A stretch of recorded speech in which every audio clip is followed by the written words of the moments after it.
Bonsoir à toutes et à tous. Merci d'être avec nous pour ce journal. Voici les titres. Les députés de la 6e législature ont élu ce vendredi 9 membres devant siéger à la Commission nationale des droits de l'homme. La représentation nationale a renouvelé sa confiance à 3 anciens membres et élu 6 nouveaux. Également, dans ce journal, l'exercice de simulation, de maintien d'ordre et de sécurisation des élections législatives et régionales au camp GP à Lomé. C'était en présence des ministres en charge de la sécurité et de l'administration territoriale du président de la CENI. Et puis la journée internationale de la francophonie, le 20 mars prochain, en prélude, une quinzaine de la francophonie est lancée au Togo. 15 jours d'activité sur le thème « Créer, innover, entreprendre en français ». Voilà pour les titres. Bienvenue dans le 20h de ce samedi. Deuxième jour du séminaire gouvernemental, le premier de l'année 2024. Il a pris fin ce samedi 16 mars 2024 à Anihor. Les travaux ont été présidés par le président de la République, Faure Essoazimna Gnassingbé. Le niveau de réalisation des projets et programmes de la feuille de route gouvernementale a été au centre des travaux. Pour le chef de l'État, il faut identifier les actions à engager en vue d'accélérer l'exécution de la feuille de route gouvernementale. Le président de la République a relevé des contraintes liées au contexte régional et mondial, contexte peu favorable. Mais pour le chef de l'État, la priorité reste et demeure la satisfaction des besoins fondamentaux des populations togolaises. À Anéro, où il est arrivé pour présider les travaux du séminaire gouvernemental, le chef de l'État a été chaleureusement accueilli par les populations de la préfecture des Lacs. Regardez.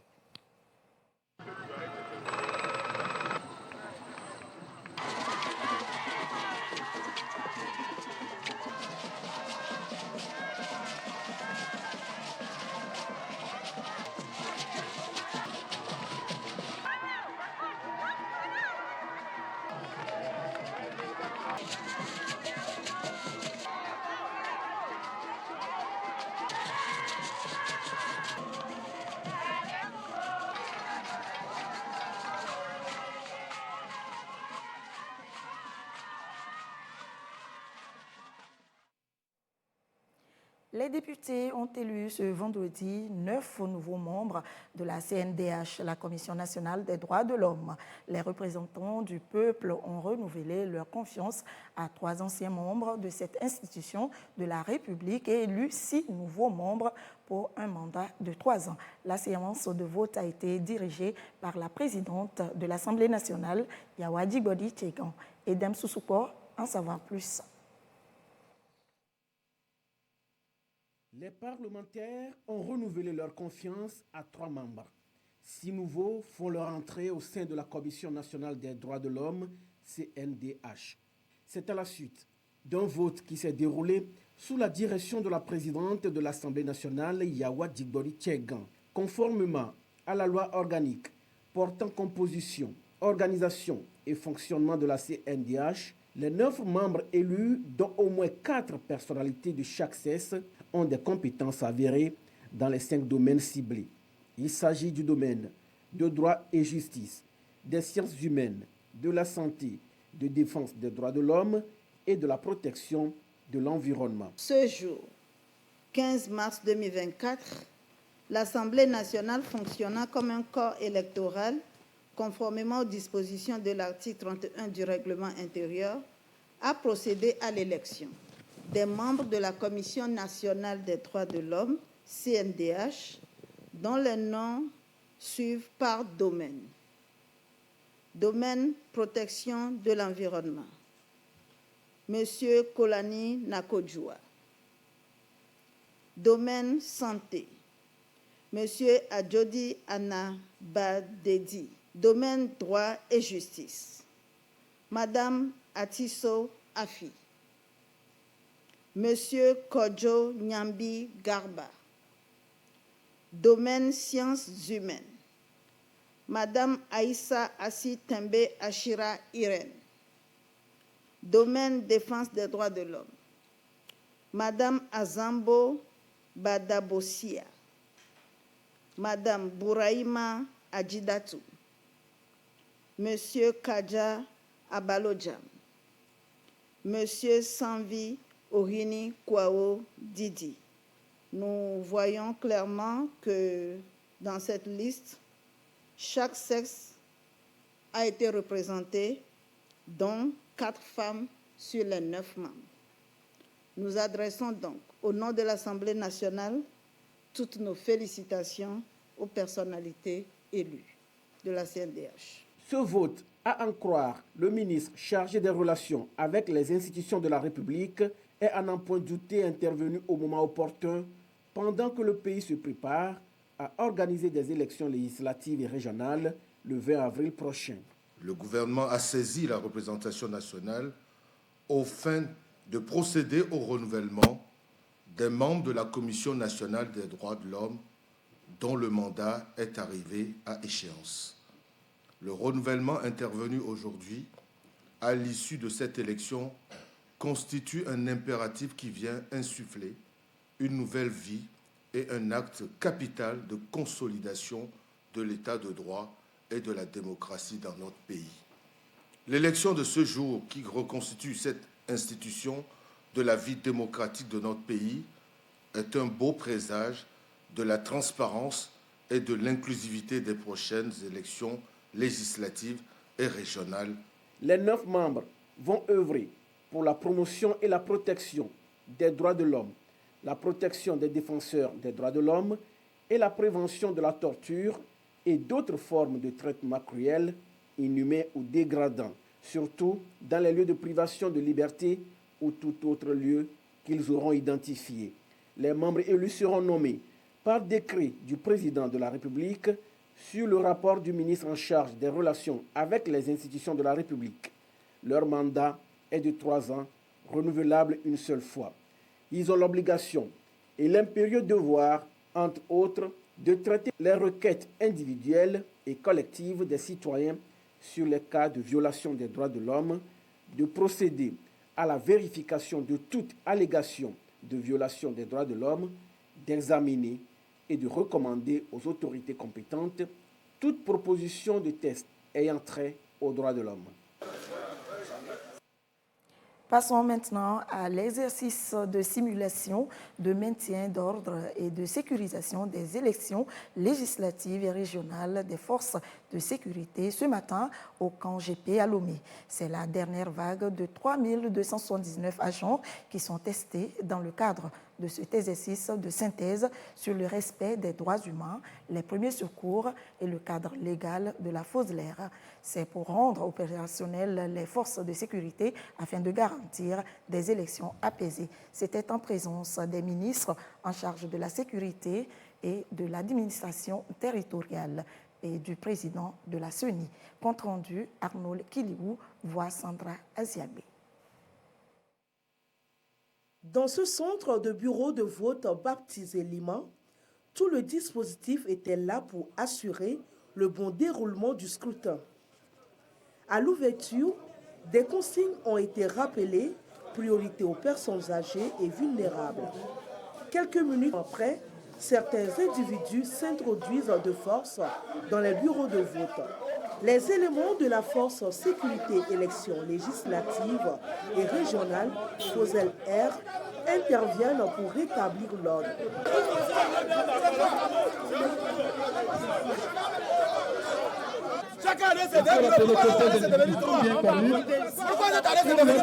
Les fauteurs de troubles insatisfaits et ne se reprochant de rien quittent le centre et reviennent encore pour défier la FOSLER. Très vite, la situation se dégrade. Les responsables appellent du renfort devant l'intransigeance des manifestants pour tenter de libérer la voie. Des affrontements surviennent. Les forces de la FOSLER, avec professionnalisme et des moyens conventionnels, parviennent à rétablir l'ordre à Lima.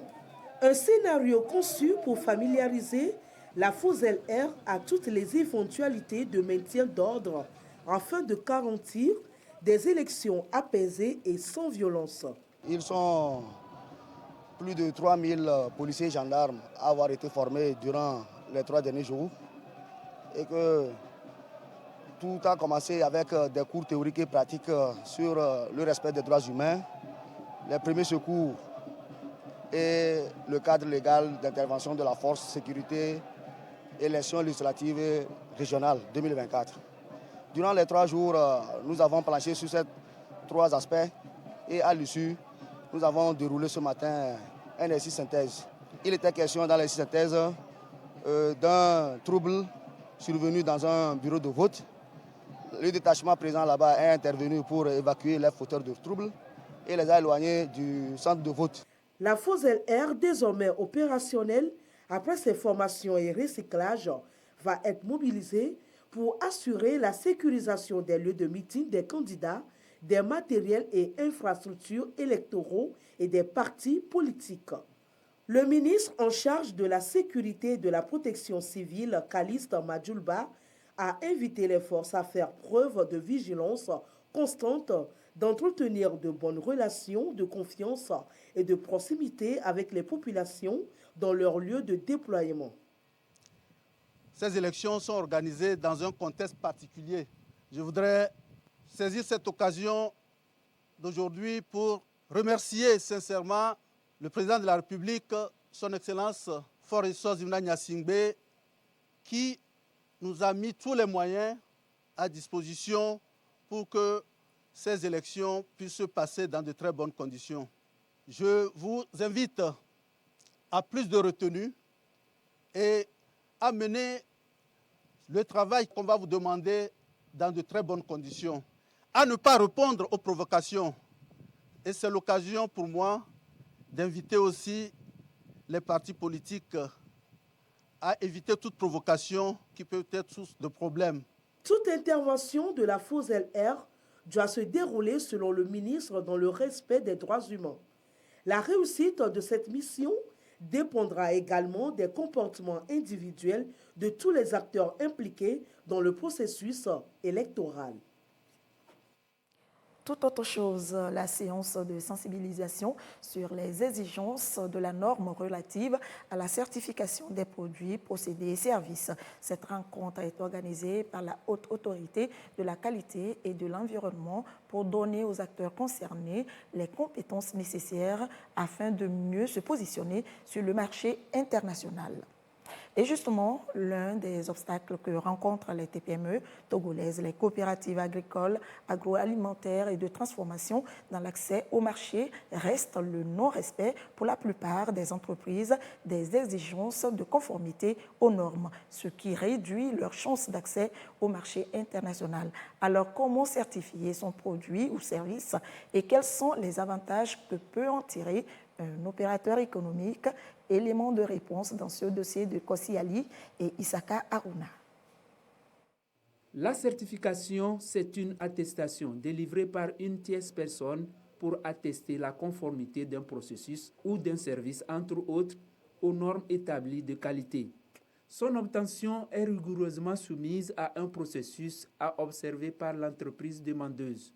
Une fois ce programme de certification il est prêt, il suffit pour un producteur de présenter sa demande au COTAG. Il y aura la revue de la demande par le COTAG pour voir est-ce que les points les plus importants existent et l'entreprise est recevable et apte pour être certifiée. On passe à la revue, c'est une phase de contractualisation. Il y aura un audit, une visite à travers des experts, des auditeurs. Il y aura aussi prise d'échantillons et analyse des échantillons dans les laboratoires tels que l'ITRA, l'INH, etc.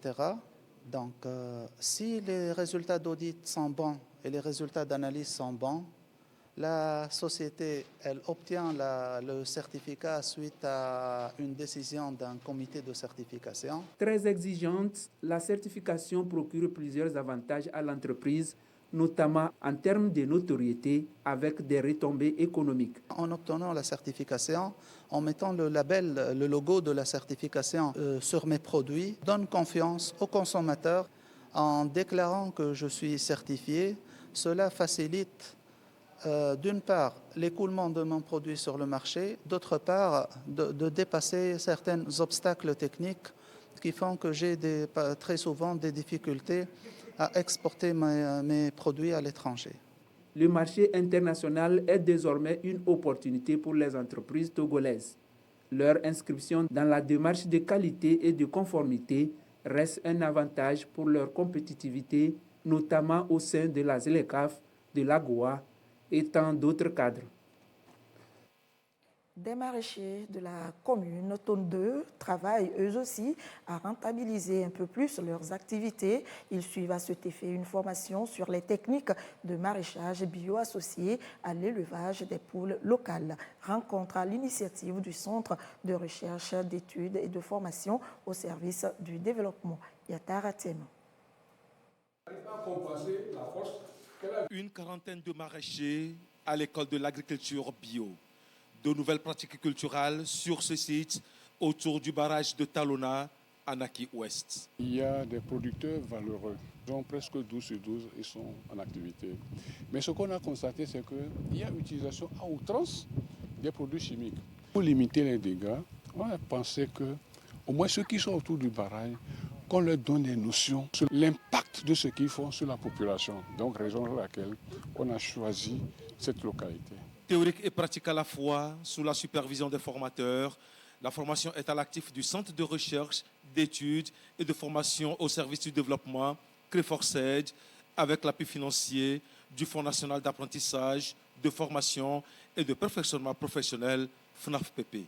Les modules qui vont être développés seront les techniques améliorées de l'élevage, l'agriculture durable, à savoir la production de compost à base de nos herbes de terroir et du fumier, et les insecticides bio, les insectifuges bio et la gestion d'entreprise, la production jusqu'au marché. Les maraîchers seront également formés sur l'utilisation à bon escient des crédits obtenus auprès des coopératives de crédit. Les premiers échanges à cette formation rassurent les producteurs. La formation est bonne, puisque ce que nous faisons avant, on avait trop de mortalité. Et ce que nous venons d'apprendre aujourd'hui, je pense qu'avec cette méthode, si nous poursuivons ça, nous allons bien réussir. Quand je vais arriver chez moi, tout d'abord, je vais dire à ceux qui n'ont pas eu la chance d'aller en formation, voilà ce qu'on a eu en formation de volaille et de bétail. Donc pour qu'eux aussi capturent au moins quelque chose un peu. Et maintenant, à mon tour, je vais appliquer ce que j'ai eu en formation pour bien réussir à moi. L'engagement est donc pris par ces maraîchers d'aller vers des pratiques culturelles respectueuses de l'environnement. Il est prévu une remise d'attestation à la fin de la formation. Allez, intéressons-nous à présent à une entrepreneure. Koubouratou Tchanyao a quitté la banque pour l'agriculture.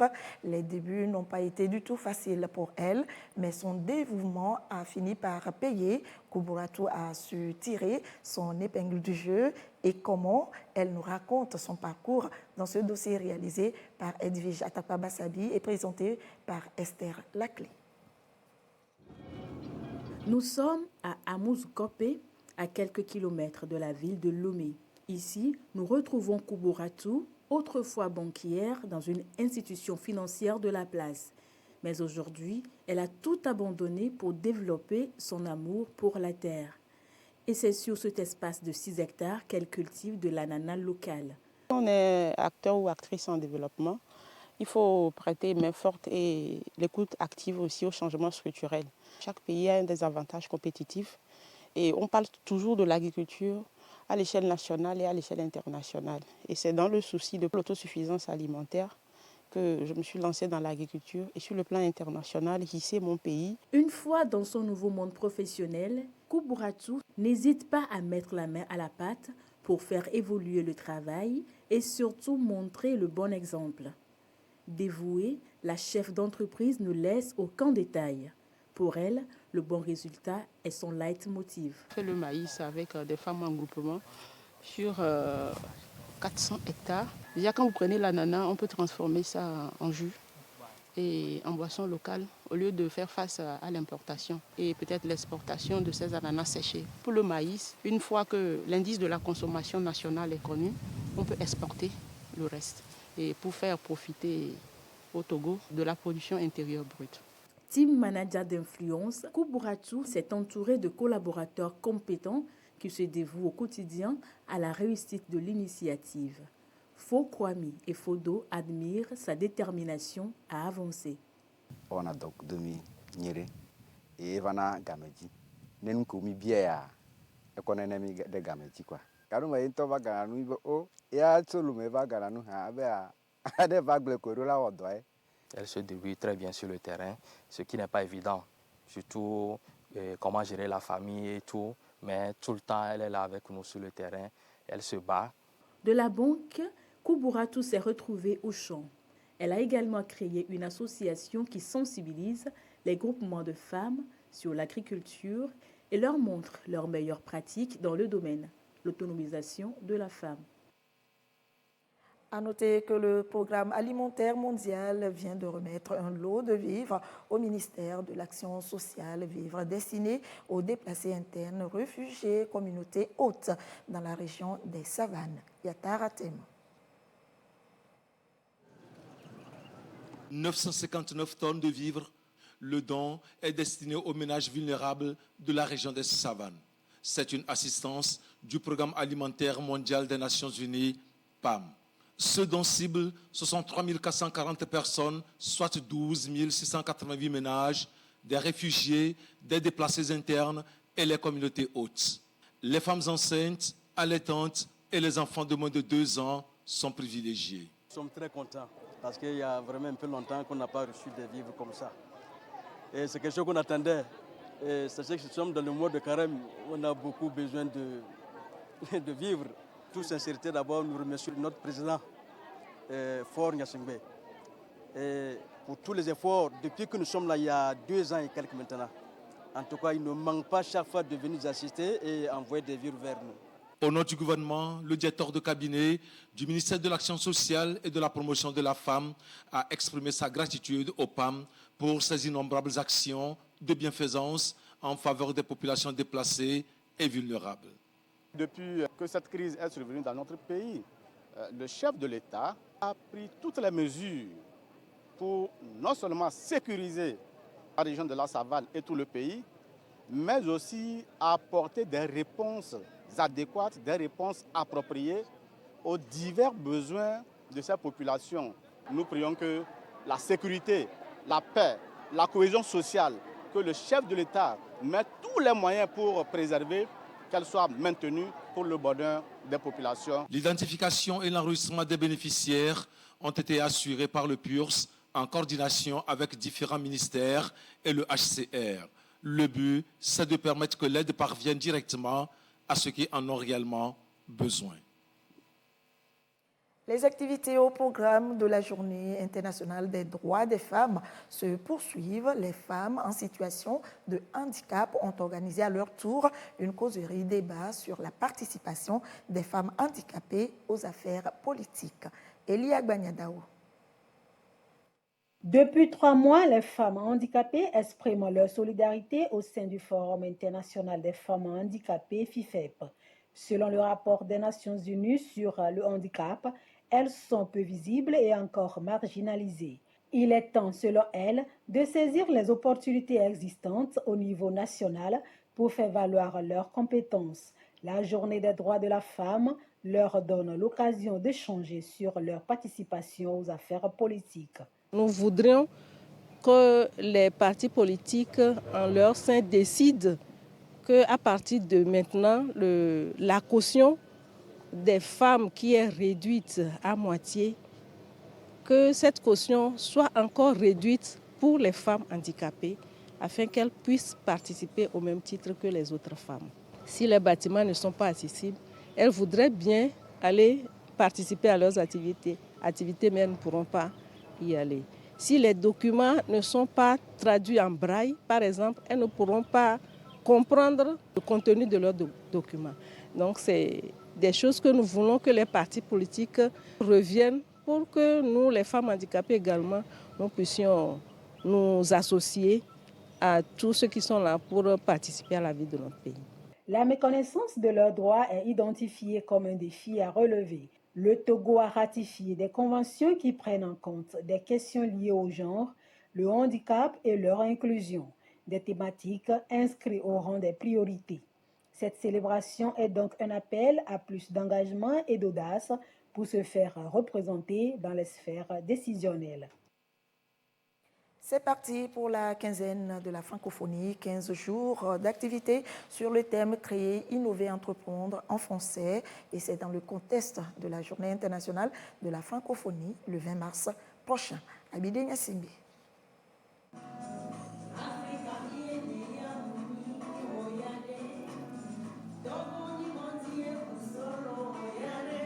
C'est parti pour 15 jours de célébration des valeurs de liberté, d'union et de diversité culturelle que porte la francophonie.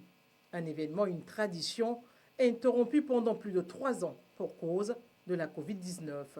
Un renouveau, un engagement à faire du français un outil de partage et surtout de solidarité dans la coopération internationale. Lorsqu'on parle de la francophonie, on croit à tort que ce n'est que la promotion de la langue française. Non, la francophonie, c'est le français en partage, mais en même temps, tout ce qui se fait en faveur de nos langues nationales. L'événement sera célébré par plus de 300 millions de locuteurs dans les 88 États membres. Cette année, les réflexions portent sur le thème « Créer, innover, entreprendre en français ».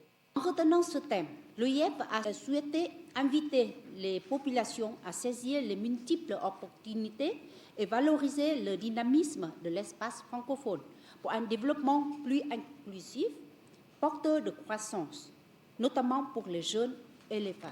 Le Togo salue l'accompagnement de l'Organisation de la francophonie OIF à travers ses diverses actions, notamment culturelles.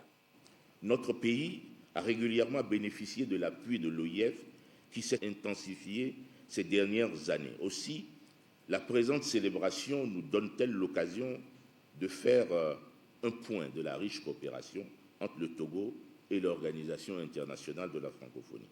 C'est le lieu d'adresser, au nom du gouvernement et en celui du chef de l'État, son Excellence, M. Faure et Swazimna Nyasingbe, nos sincères remerciements à l'OIF pour ses contributions multisectorielles dans notre pays. La quinzaine de la francophonie, c'est tout un ensemble d'activités festives, culture, sciences et sport notamment, des activités qui annoncent le 20 mars, Journée internationale de la francophonie.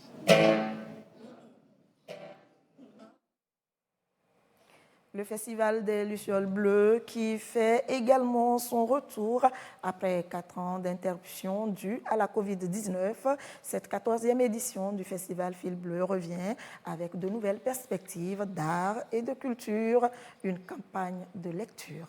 Abidé Nyassimbi. Les Lucioles sont de retour. 4 ans de break et ont fait la résurrection. Le Festival international des Lucioles Bleues, ce carrefour ouvert et lettres, se mêle, revient avec un nouveau souffle et promet un cadre plus vivant et plus adapté à son public. La littérature, ce n'est pas la musique. La musique, on peut l'écouter passivement. La littérature demande un petit effort pour entrer dans le décodage d'un texte. Mais pour que les gens aient envie de lire, il faut aussi arriver à leur expliquer l'utilité de la lecture, le bénéfice qu'ils retirent de la lecture.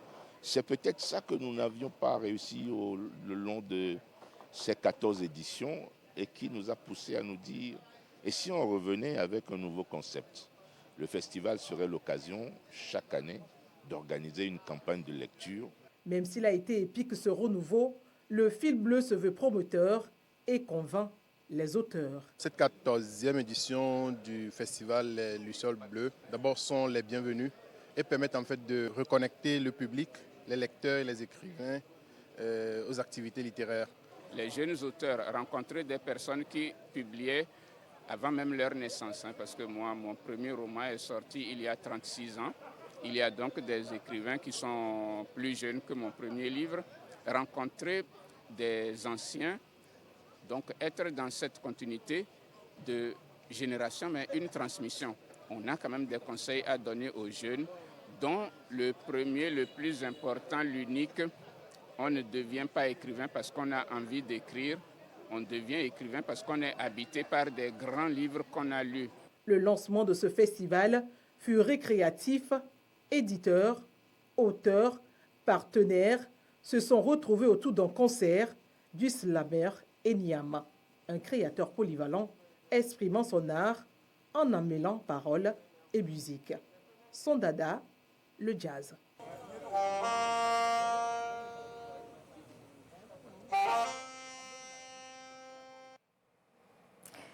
La poterie, c'est également un art qui représente la base d'existence matérielle dans certains pays comme le Togo. Mais force est de constater aujourd'hui que cet art est en voie de disparition. Pourquoi ce phénomène? Voyons cela dans ce dossier réalisé par Jules Salaka avec à la voix Yasmine Kotia. À chaque endroit de la cour de cette maison sont exposées des assiettes, des marmites et des jarres en terre cuite. Toutes décorées selon les goûts et utilisées comme ustensiles de cuisine dans le temps. Œuvre de la poterie qui reste une pratique ancestrale, malheureusement en voie de disparition. Les ustensiles importés inondent le marché, mais les amoureux de celles en terre cuite existent toujours. L'argile, on trouve ça à l'intérieur du pays, dans des villages surtout. C'est la matière première. On met l'argile dans l'eau, on tamise, ça devient liquide. Après quelques semaines, ça devient dur comme la pâte. Là, on peut travailler avec ça. Avec l'argile, on peut fabriquer beaucoup de choses. Des objets de décoration pour l'intérieur, des objets de décoration pour l'extérieur, des objets de cuisine. Entre autres, au salon, on peut trouver des pots de fleurs, des assiettes pour manger, les gobelets, les tasses. Akpene, propriétaire de ce foufou bar, s'est retenu sa clientèle avec ses ustensiles du terroir, remis au goût du jour.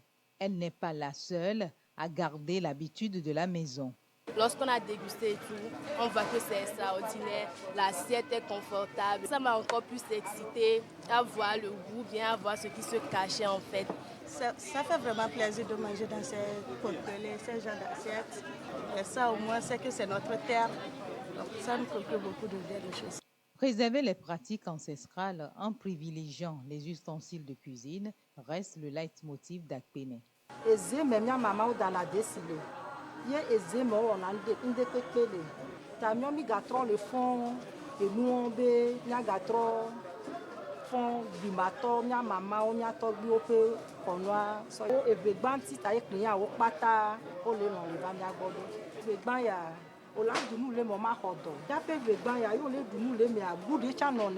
Pour Afiwavi Akofa Akako, la poterie est faite de la terre cuite sans produits chimiques et donc sans risque pour la santé.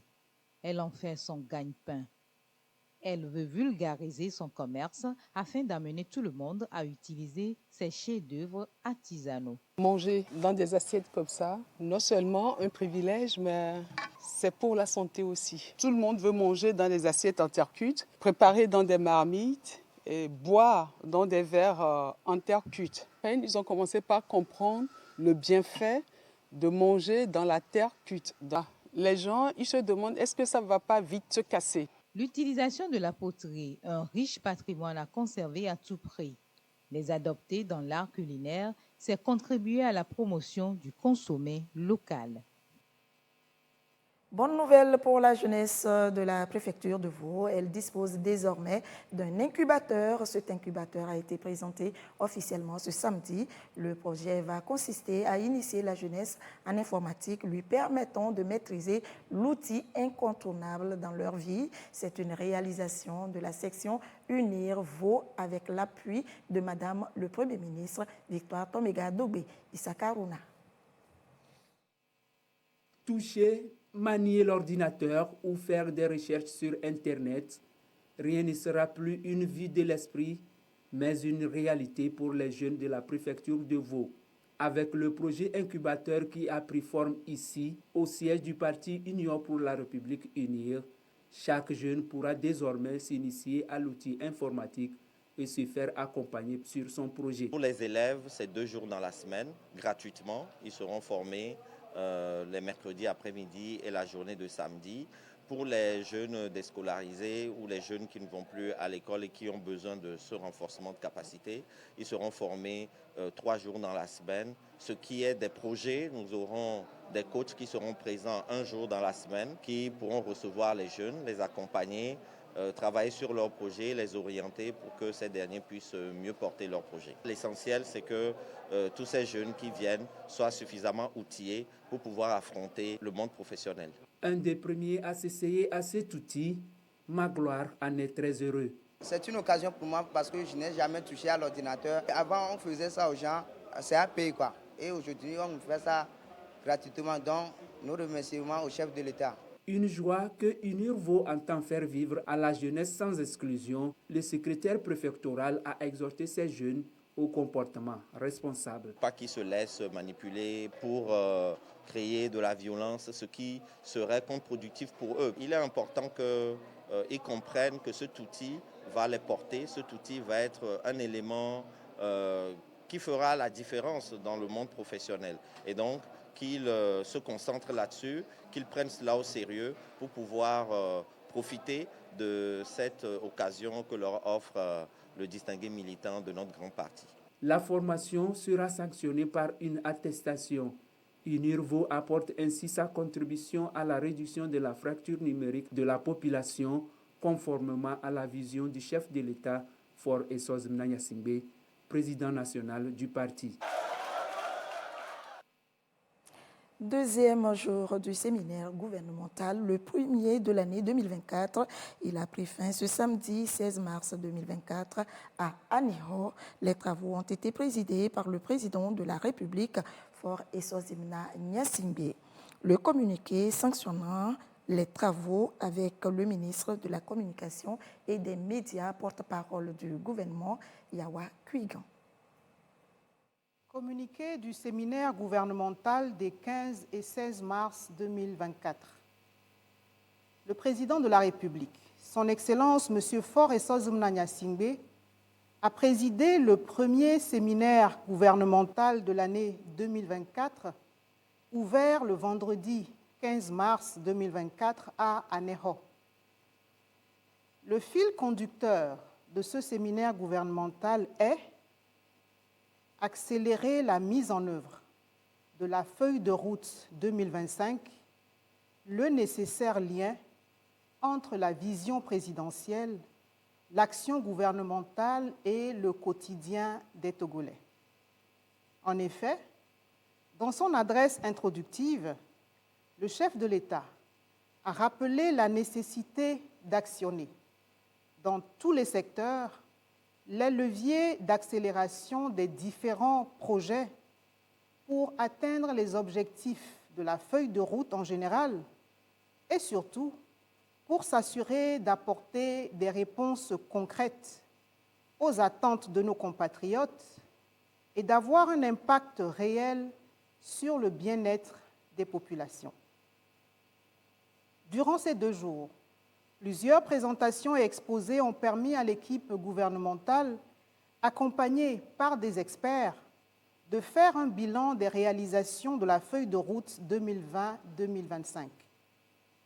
De façon spécifique, les travaux du séminaire gouvernemental ont consisté à examiner les projets, programmes, réformes prioritaires en cours, relever les principales réalisations accomplies à ce stade et les succès notables par secteur, analyser les défis et obstacles rencontrés dans la mise en œuvre de la feuille de route, partager les bonnes pratiques relevées sur certains projets et des suggestions pour la mitigation des contraintes rencontrées par d'autres projets de la feuille de route. Proposer également des approches de solutions ou des ajustements pour surmonter les obstacles restants. Des secteurs prioritaires, à l'instar de l'agriculture, de l'accès à l'eau, de la santé et de l'éducation, ont fait l'objet d'une attention particulière. Les échanges ont également porté sur les nouveaux modes d'intervention de l'État en milieu rural, avec les leçons tirées de la première année d'activité de l'Agence de transformation agricole. Cette initiative du chef de l'État, mise en place en 2023, vise à transformer l'approche de développement du secteur agricole pour réduire la pénibilité, promouvoir la mécanisation et l'irrigation, augmenter la productivité et améliorer les revenus des producteurs. Les premiers résultats et leçons tirées permettront progressivement un passage à l'échelle afin d'améliorer le revenu des producteurs agricoles. Dans le même ordre d'idées, les réflexions ont porté sur les défis liés à l'exécution et à la pérennisation des projets d'infrastructure. Des orientations ont été retenues avec l'objectif essentiel d'apporter des réponses durables aux besoins des populations en termes d'infrastructures. Outre le bilan de la feuille de route, le gouvernement réuni en séminaire a examiné l'actualité et son influence sur le rythme d'exécution des projets. La conjoncture économique régionale et mondiale, ainsi que les crises sécuritaires et politiques de la sous-région, notamment avec la persistance de la menace terroriste, sont autant de facteurs dont l'influence continue d'être ressentie par notre pays. En dépit de ce contexte et de ces incidences, la priorité restera accordée à l'atteinte des objectifs assignés aux différents départements dans une démarche collective intégrée. Pour finir, le chef de l'État, Son Excellence M. Faure Essozimna Gnassingbé, a réitéré ses remerciements aux autorités locales et aux populations de la préfecture des Lacs pour l'accueil chaleureux et les commodités offertes à l'équipe gouvernementale durant ces 2 jours. À l'endroit du gouvernement, le chef de l'État a insisté sur l'importance du lien entre les politiques publiques et le vécu des populations, qui doit rester l'indicateur de référence d'une gouvernance au service de nos compatriotes. Fait à Anéhor le 16 mars 2024. Voilà pour le communiqué sanctionnant les travaux du séminaire gouvernemental tenu à Anéhor dans la préfecture des Lacs, le premier de l'année 2024, présidé par le président de la République, Faure Essozimna Gnassingbé. Et c'est ainsi que se termine ce journal. Merci de votre attention. Restez avec nous, nos programmes se poursuivent. L'édition de 22h30 sera présentée par Abidé Gnassingbé. Merci de votre fidélité. Très belle soirée à vous.